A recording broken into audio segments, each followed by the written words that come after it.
Bueno, el presidente López Obrador acaba de terminar de presentar una larga propuesta de reformas constitucionales. ¿Y qué podemos decir?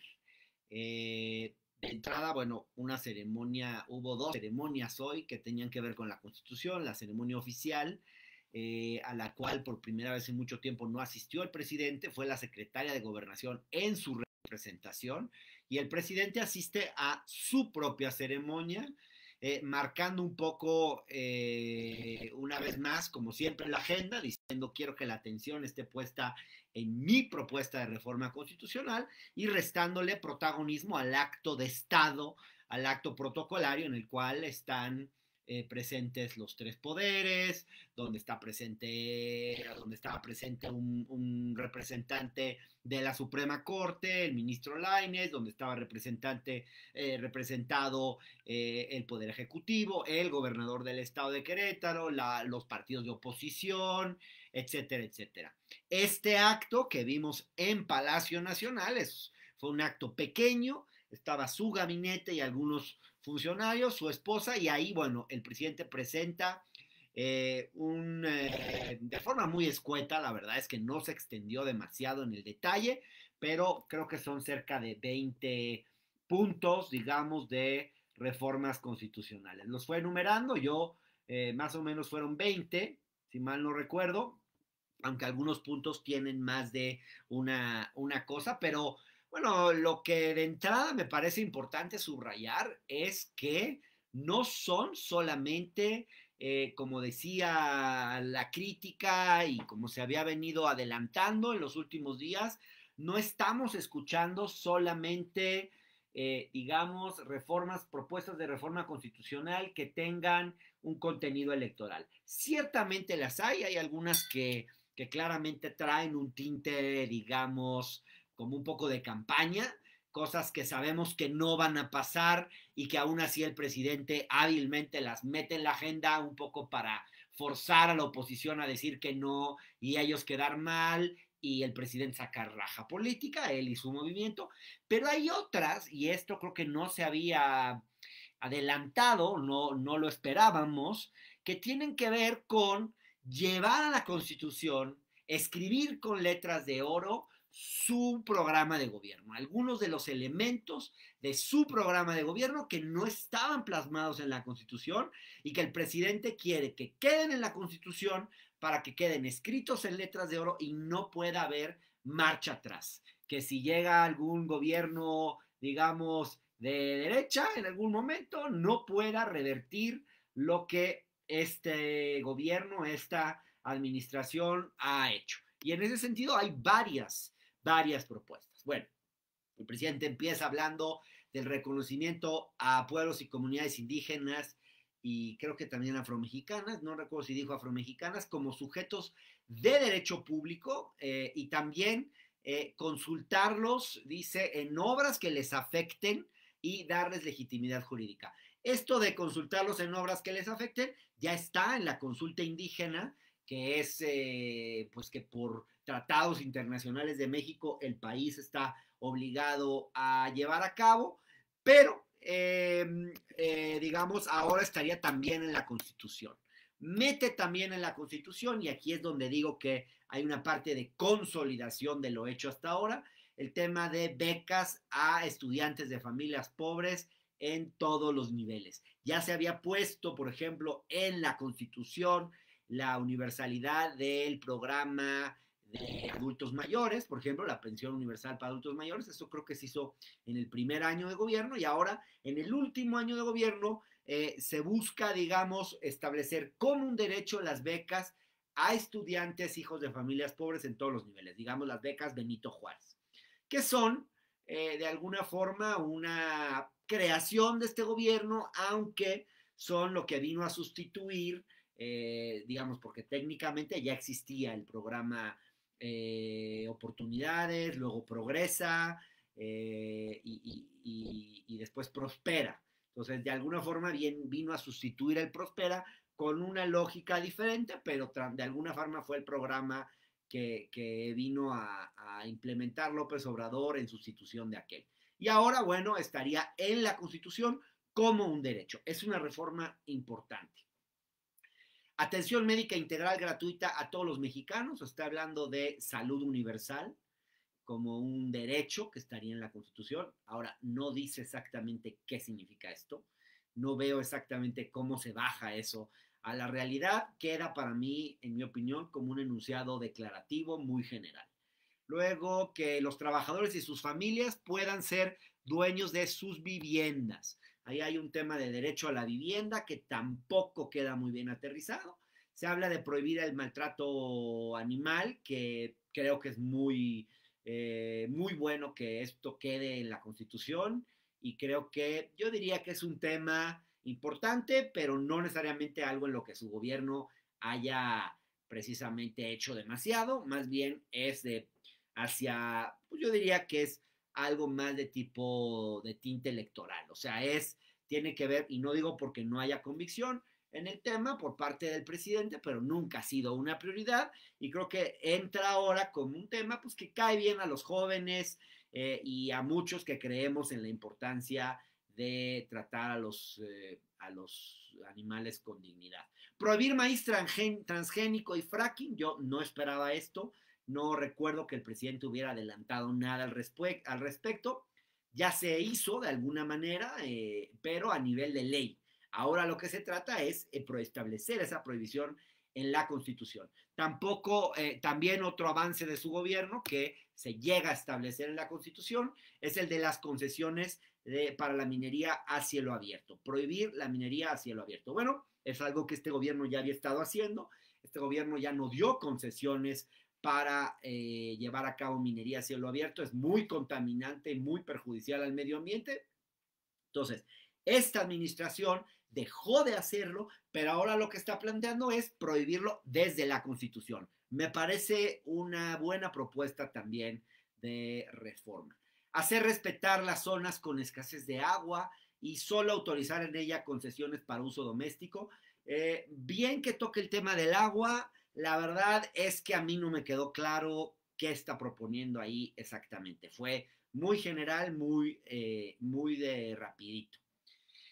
Prohibir comercio de vapeadores y drogas químicas como fentanilo. Bueno, el comercio de vapeadores ya se había prohibido a nivel decreto presidencial. Yo hablo de esto, justamente en mi libro Traición en Palacio, hablo de este tema porque hablo de cómo el ex consejero jurídico tuvo que irse en gran medida por traicionar al presidente en este tema, entre otros, por legislar en contra de sus instrucciones y pretender aprobar un decreto en contra de la línea presidencial. Pero no me desvío. De lo que se habla en este momento es de que el maíz es de que el comercio de vapeadores quede prohibido desde la Constitución. Híjole, yo no creo que prohibir sirva, la verdad, y menos desde la Constitución. A mí no me gusta ninguno de estos dos puntos, ni el de prohibir vapeadores, ni el de prohibir drogas químicas como fentanilo. Creo que están actuando en este último punto, en el del fentanilo, por presión de los Estados Unidos, por presión de la campaña electoral en los Estados Unidos. Yo creo que justo lo que hay que hacer es avanzar en una dirección opuesta al prohibicionismo. De hecho, esa era la propuesta de esta administración. En un principio se hablaba de la despenalización. Había figuras importantes como Olga Sánchez Cordero comprometidas con el tema de la despenalización de la marihuana. Llegaron al gobierno Olga y otros con esa agenda en mente, algunos legisladores incluso, y la verdad es que incluso a pesar de haber un fallo de la Corte que ordena legislar en el tema de la marihuana, no se hizo nada, no se avanzó en este respecto, y ahora con esta propuesta de prohibir el consumo de drogas químicas, vamos en retroceso. Prohibir el consumo de drogas no sirve ninguna. Yo creo que ahí hay un gran extravío, yo creo que ahí es un presidente de otra generación, no entendiendo un tema muy importante como es el de las drogas y el fracaso del enfoque prohibicionista. Lamento mucho esta propuesta. Penalizar la extorsión por parte de la delincuencia organizada. Bueno, me parece bien. Ha habido muchos casos de extorsión, por cierto. Algunos los narro yo en mi libro Traición en Palacio y tuvieron que ver con funcionarios de este gobierno que han cometido prácticas de extorsión a través del grupo de abogados, crimen organizado, grupos que están actuando pues de forma organizada para cometer ilícitos de extorsión. Penalizar la práctica de los factureros, de defraudación fiscal, bien, esto se avanzó en el Código Penal, luego la Corte le dio un revés y lo que se está buscando ahora es establecerlo a nivel constitución. Yo creo que aquí también estamos frente a el presidente queriendo plasmar su propio programa de gobierno en el documento de la Constitución y que estos avances que se han logrado no tengan retroceso. No permitir que el aumento del salario mínimo sea inferior a la inflación anual. Bueno, la práctica de este gobierno ha sido esa. El salario mínimo ha estado aumentando por encima de la inflación año con año y en términos reales ha aumentado significativamente, cerca del 100%. Se ha duplicado el salario mínimo. Bueno, pues esta reforma es importante, pero podría ir más lejos incluso. Podría plantear una fórmula de aumentos incluso por encima de la inflación. Pero bueno, está bien, tiene que aumentar. No puede, digamos, el salario mínimo quedar por debajo del aumento inflacionario. Es algo básico, quizás para el tamaño de logros en tema de salario mínimo parezca poca cosa, porque ya se venía haciendo, pero no está mal que esté en la Constitución. Salario mínimo para maestros de educación básica no podrá ser menor a lo que perciben trabajadores inscritos al Seguro Social. Bueno, ahí una concesión que se le hace a los maestros, me parece importante. Luego el tema de las pensiones, aquí yo creo que viene más lo electoral que lo de plasmar el programa de gobierno. Revertir la reforma de pensiones de Zedillo de 97, la de Calderón de 2007, que impiden jubilarse con el 100% de su salario. Pues es que nunca se jubilan los trabajadores con el 100% de su salario, pero ni en Dinamarca, ni en Noruega, como por qué en México se lograría eso, no hay dinero para eso. Entonces, esta es una reforma netamente electoral, quizás electorera, porque no se va a lograr. Lo que quiere el presidente es acorralar a la oposición, forzarla a eventualmente votar en contra, aunque su primera reacción nada tonta ha sido que lo van a estudiar y que lo ven bien, pero probablemente a la hora de la verdad se van a echar para atrás porque van a decir, pues es que con razón quizás que no hay de dónde sacar el dinero para esto. Entonces, o la otra opción es que en este momento, para empezar la negociación, las discusiones a nivel Congreso, pues el presidente diga, vamos por una pensión del 100% del salario, pero a la mera hora, pues ya en las negociaciones congresuales se le baje del 100 al 60 o 70, que no estaría mal. Pero bueno, subirla lo más posible y entonces en esa medida, pues el presidente pone la vara alta para que exigir un poco ahí algo en ese sentido. Un punto que no entendí muy claramente, garantizar el derecho a la educación y al trabajo, pagarles un salario mínimo durante un año mientras se forman o capacitan. Ahí está otro punto que se lleva del programa de gobierno de López Obrador a la constitucionalidad. Es decir, el programa Jóvenes Construyendo el Futuro, de enseñar oficios y pagarles durante un año a los jóvenes mientras se forman o capacitan, ya existe en la práctica, es este programa Jóvenes Construyendo el Futuro, que ahora se llevaría a nivel constitucional. Lo veo bien. Jornal seguro a campesinos, dice como sucede ya con el programa Sembrando Vida, aquí hay otro elemento más del programa de gobierno, de la acción de gobierno de esta administración, que se busca llevar a la Constitución. No me queda muy claro cómo, pero algo así como un jornal seguro a los campesinos, no sé exactamente cómo se va a plantear. Hay algo sobre vías férreas también, usar vías férreas, los 18,000 kilómetros de vías férreas que hoy se destinan al transporte de carga. Lo que yo entendí es que lo que se quiere hacer es permitir también que esto avance hacia el transporte de pasajeros. O sea, recuperar los ferrocarriles como medio de transporte me parece súper importante. También ahí, como en otros puntos, hay una crítica al neoliberalismo. Garantizar el acceso al Internet en el país como un derecho prácticamente, muy bien, me parece que ahí yo diría que, bueno, esto ni refleja un avance de la administración, o sea, no es que algo que ya se haya hecho, me parece que es una medida más bien de perspectiva de tipo electoral, pero pues está bien, o sea, hablar ya del acceso a Internet, y él lo propone ya sea con una empresa pública o a través de concesiones a particulares. El tema es ver cómo se darían esas concesiones, a qué costo, etcétera, etcétera, y que se garantice el acceso al Internet en condiciones pues realmente, digamos, accesibles, valga la redundancia, a la población de más escasos recursos que no puede pagar esos servicios de Internet. Yo creo que entiendo que va por ahí, de facilitar el Internet a todo el mundo, independientemente de clase social, de que, en qué lugar del país vivan, etcétera, etcétera. En materia energética fue muy breve, pero habla de devolver a la CFE su carácter de empresa pública estratégica en beneficio de los consumidores domésticos, que dice el presidente es un criterio que se le quitó durante el periodo neoliberal para privatizar la industria eléctrica.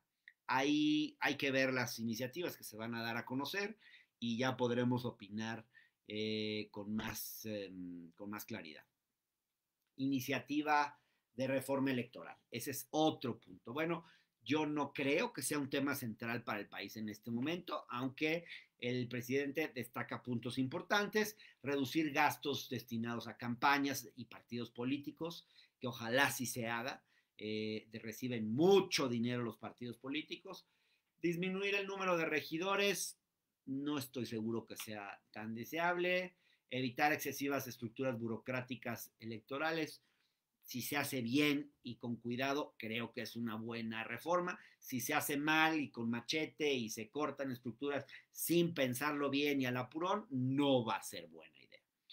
Eliminar plurinominales, diputaciones plurinominales, estoy totalmente en contra, me parece que es contraproducente, afecta el acceso de las minorías al poder. Hay que ver cómo lo van a plantear.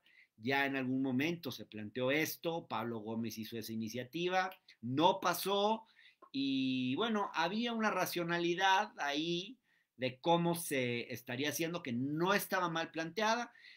Ahora el presidente recupera la idea de 300 diputados, solamente tener 300 diputados de representación directa y en lugar de los 500 actuales, a quitar los pluris, los 200 pluris, y tener solamente 64 senadores de 128 que hay actualmente.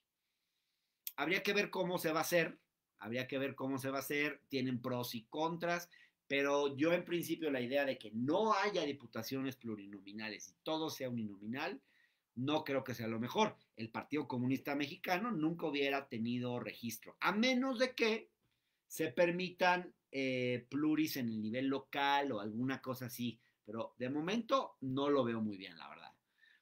Magistrados electos por voto directo, libre y secreto, no lo veo bien. En principio, no, sí creo que hay que rediscutir. Hay un tema de legitimidad democrática del Poder Judicial, que creo que sí tenemos que discutir. Lo decía Saldívar en una entrevista este domingo en Reforma. Está bien, o sea, ahí algo tiene razón, pero la idea de que elegir por voto directo a jueces y magistrados va a solucionar los problemas que hay en la justicia, no creo. El problema de la corrupción en el sistema de justicia, menos, porque como escribió Viri Ríos en un artículo, y tenía toda la razón, no tiene que ver la corrupción con que seas o no electo. ¿Cuántos políticos no son electos y son hipercorruptos? Pero sí, digamos, la idea de quitarle a los órganos judiciales este carácter elitista, pensando en otra manera de elegir jueces y magistrados, creo que valdría la pena. O sea, sí creo que no hay que cerrarse a la discusión, pero en principio la idea de que vayamos y votemos por jueces y magistrados no creo que sea buena idea. El punto 19 que yo noté, pasar la Guardia Nacional a la Sedena para evitar que se corrompa. Bueno, yo quiero decir que no comparto esto, entiendo por qué se hace, pero, pero ¿quién dice que por ser parte de la Sedena no se va a corromper? Entiendo que se tengan que usar al ejército en tareas de seguridad pública, no entiendo por qué se tiene que usar al ejército para construir hoteles y trenes y otro tipo de cosas. Sí puedo entender que en tareas de seguridad pública sean necesarios, pero subordinarlo, pero tiene que ser algo temporal y la idea de una reforma constitucional para que la Guardia Nacional pase a ser parte de la Sedena, pensando que eso va a evitar que se corrompa, me parece que es falsa, se va a corromper igual, los militares pueden ser igual que corruptos que cualquier otra institución, y yo creo que eso no ha solucionado hasta ahora el problema de la inseguridad en el país, ni siento que lo vaya a solucionar. Convertir en política de Estado la austeridad republicana, otra de las propuestas que hizo el presidente, yo creo que eso no está mal, que ningún servidor público gane más que el presidente, bien, lo veo bien, acabar con privilegios y extravagancias en los poderes del gobierno federal, bien, tiene que ser algo más allá de una cosa simplemente enunciativa o declarativa, tiene que ser algo en serio, para valer. Eh, Dijo el presidente que los funcionarios no solamente tengan el retrato de Juárez en sus oficinas, pero olviden su pensamiento y su palabra. Pues bien, ¿no? Eliminar ya el último punto, eliminar todas las dependencias y organismos onerosos y elitistas, dijo el presidente, refiriéndose a los órganos autónomos, y dijo a los órganos autónomos creados durante el neoliberalismo con el propósito de proteger negocios particulares en contra del interés público. Bueno, yo creo que este punto es delicado. Sí creo que hay algunos órganos autónomos que siguen esa lógica, que se crearon, digamos, sí como supuestamente autónomos, diría, como dice el gobierno, como dice el presidente muchas veces, autónomos del poder político, pero no autónomos del poder económico. Y algunos de estos organismos autónomos están al servicio de ciertos poderes económicos. Entonces yo creo que en esos casos sí hay que repensarlos, pero yo creo que la idea de acabar con todos los organismos autónomos, así como que a rajatabla y pensar que todos los organismos autónomos están mal, yo creo que no debiera ser el criterio. Por ejemplo, el INE es un organismo autónomo y no es un organismo neoliberal, tampoco la CNDH, ni creo que haya que acabar con la CNDH. Quizás el INAI habría que rediscutir su funcionamiento, reducirle significativamente su presupuesto, pero no acabar con él. No pienso que haya que acabar con el INAI porque hay algunas tareas importantes que hace el INAI que han representado un avance para nuestra democracia. Entonces, ya los otros, como la COFESE, como la CRE, como todos los que tienen que ver con el tema de la energía, donde ahí sí creo que en muchos casos responden a intereses económicos, sí creo que vale la pena discutir cuáles deben permanecer y cuáles no, y también pues con qué tipo de estructura y con qué tipo de facultades. Bueno, este es mi, digamos, comentario y resumen de las reformas constitucionales que hizo el presidente. Está haciendo algo también gacho para Claudia, que es ponerle la agenda. En pleno previo, digamos, al inicio de las campañas, ya el presidente le está diciendo por dónde va la mano. Qué tanto margen le deja a Claudia para proponer cosas nuevas y qué tanto la fuerza o la forza a seguir esa misma pauta por la popularidad del presidente, pues es algo complejo porque no le da mucho margen, ahora sí que de autonomía a Claudia frente al presidente, todas estas reformas. Pero bueno, Claudia tendrá que ver cómo construye un poco respetando esta agenda pero yendo un poco más allá y materializándola en la realidad.